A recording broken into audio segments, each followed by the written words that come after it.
बोला। थई अरे कहाँ बन जी? अरे यही तो बैठा है जोन बाबू सारा में। देखिए हमके नैहर जाए के है। नैहर जाबे? हमार सखी सहेली सब आयल बनी सा। अरे तो सखी सहेली देखी यहाँ देखत हो झूरा पड़ी अब धान की रोपाई न बब तो जाए बड़े तैयार। अरे तो हम तोरे झूरा पर लेके ठीका ले ले हई। ठीका नहीं तो कैसे जोन बा बहुत नरम नरम जोन में चावल खात हूँ। नहीं सुना पहले हमार बात। हाँ हाँ बोल। जाए दे तबिया हो, जाए दे तबिया नैहर नगरिया में तीज और कजरिया मेला।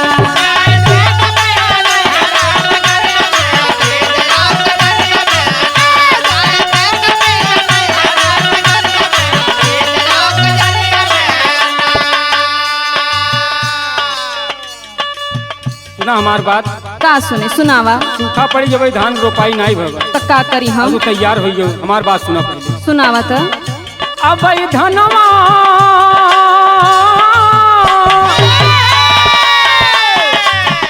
अब धनवा के भयल ना रोपाई गोरी कैसे हम बताई गोरी ना।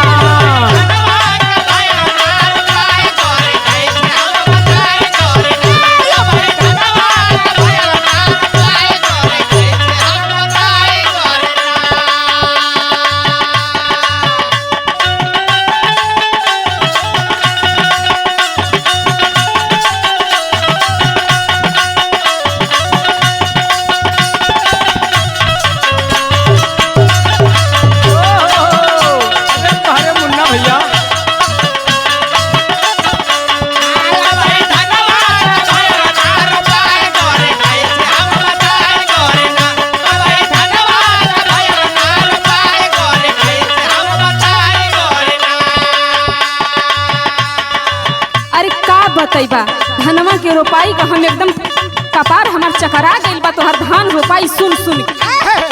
अरे तो ना रोपू तो कैसे बहुत नरम नरम चावल खातू। हम चावल वाल अपने नैहरे से मंगा ले। सुना पहले हमार भाई आवत बा। अच्छा मतलब अब तोहार जोन बाटे अपन सर पे चाहिए एकदम एक कदम चढ़ गए। अच्छा सुना हमार बात। हाँ बोल बोल। सुना हमारे सजनवा ने आई है मोर बीरनवा।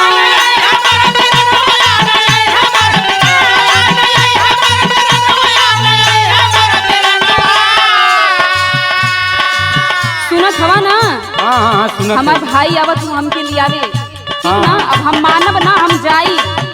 अच्छा अच्छा। सुना हमारे सजनवा ने आई है मोर बीरनवा। मनवा मान नहीं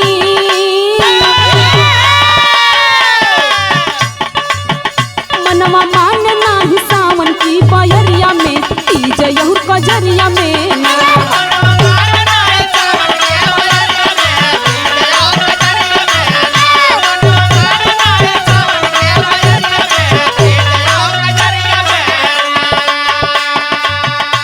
कैसे मनबे तोर आदत बहुत खराब हुई है बा।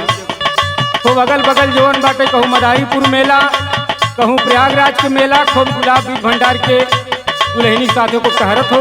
हाँ खूब घुमावत हवा और खूब घूम लिए हो तोहार खूब जोन बाटे मन बढ़िया बा। अच्छा पहले सुना हमार बात। सुनावा तो। एक तो बरसा नाही पानी दूजे भयल ना किसानी।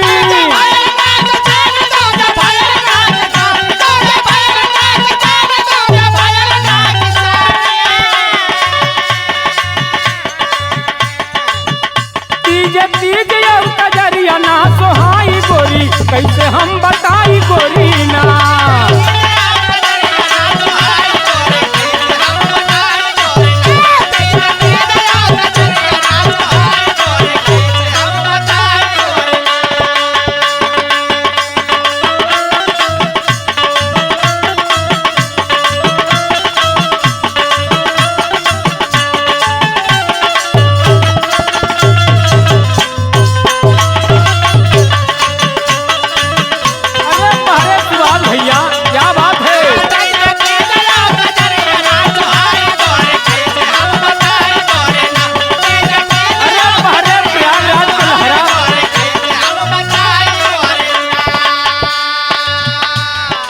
जी सुने ना।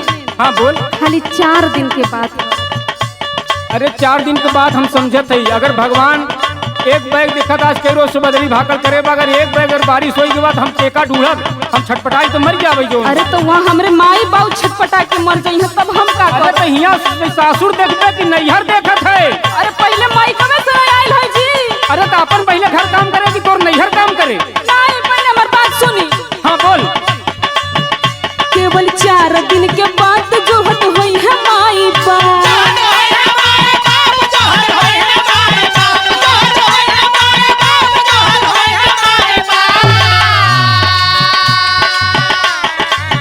राह जो हद हुई है बैठ के बखरिया में तीज और कजरिया में ना।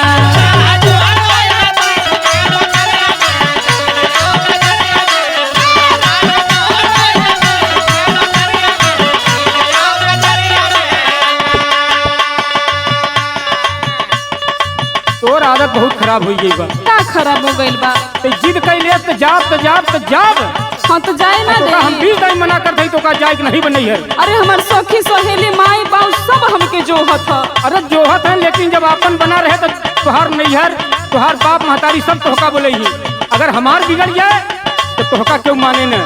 क्यों एक बार बोला है न तोहका घूट घूट कर रोबो ही ससुरे में। बात हमार मान ल, सुना हमार बात। सुनावा। अगर होए ना किसान मिले ना ही दाना पानी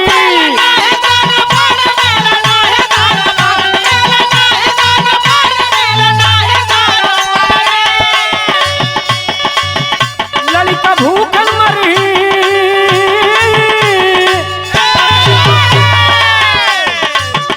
ललिता भूखन मरी आए ना रोवाई गोरी कैसे हम बताई गोरी ना।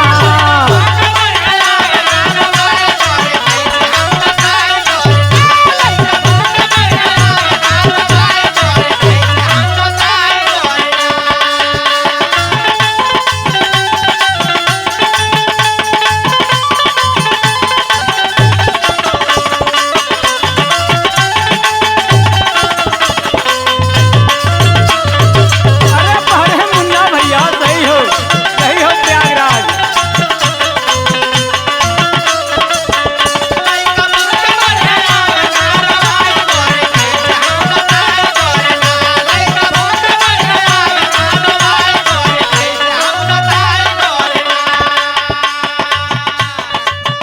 देखा ऐसन ऐसन विपद सुनावत हवा ना हाँ हाँ बोल बोल। हम जहर खा के सही बतावत कि मर जाए। मतलब अब इतना छोटी सोच रखत है कहीं। अब का करी इतना रिक्वेस्ट करत है लेकिन ना जाए देत बड़ा। मतलब अगर तोहका नैहर ना जाए तो जहर माहौर खा के मर जाबे? एकदम मर जाए। ना ना ना ना ऐसा ना करते। बोल जोन तो बोल बोल। सुना हमका नहीं हरदा पहुँचाई नहीं ले जहरवा खाई नहीं जहर दिन से तो अपने नैहर चली जाए। हाँ तो नैहर जाए लेकिन जहर माहौर खाई के हमका फंसाओ दी कहीं हम तो जाबे करब मतलब जेल। हमरे साथे हमरे कभी जी बुढ़ापा आदमी वो नहु बेचारू चलई पंगत नहीं वो नहु जेल में सलौबे खाते। अब का करबा ना जाए कौनसा बाजार वाले खंजर कभी से वो नहु वही लपेटत हो तब कैद करही के पड़ी। अब वही कह दिए उनका मतलब वो नहु फंसौबे हो कोई। सुना हाँ बोल। हमका नहीं हरदा पहुँचाई नहीं ले जहरवा खाई राम सहाय खंजर राम सहाय खंजर जेल के कोठरिया में तीज और कजरिया में ना।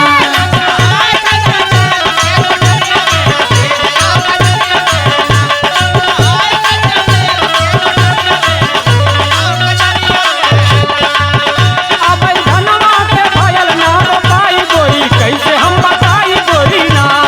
ते तो पिया नहीं हरा नगरिया में तीज और कजरिया में ना। अब धनवा के भयल ना बताई गोरी कैसे हम बताई गोरी ना। ते तो पिया नहीं हरा नगरिया में तीज और कजरिया में ना। हम जात हई।